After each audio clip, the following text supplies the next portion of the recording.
বৰ্তমানত উমৰাংচাও যে মাইনিং কৰা মানুহক উদ্ধাৰ কৰা যে চেষ্টা চলি আছে, আমি সকলোৱে কামনা কৰিছোঁ যে আমি মানুহবোৰক উদ্ধাৰ কৰিবলৈ সফলতা লাভ কৰিম আৰু তেওঁলোকে নিজৰ পৰিয়ালৰ লগত আকৌ একত্ৰিত হ'বলৈ এটা সুযোগ পাব। যিমান আমি খবৰ পাইছোঁ যে বিভিন্ন আৰ্মি আৰু নেভি বিষয়াসকল ইতিমধ্যে উদ্ধাৰ কৰাৰ চেষ্টাত আগভাগ লৈছে।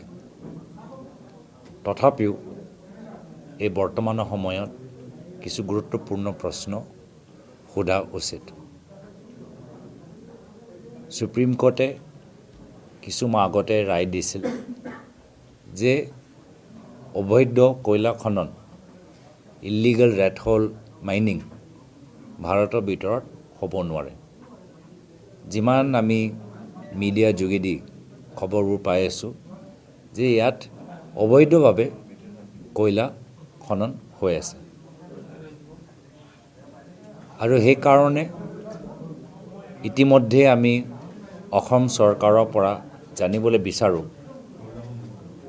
যে তেওঁলোকে অসমৰ ভিতৰত অবৈধ কয়লা খনন শেষ কৰিবলৈ তেওঁলোকে কি পদক্ষেপ লৈছে।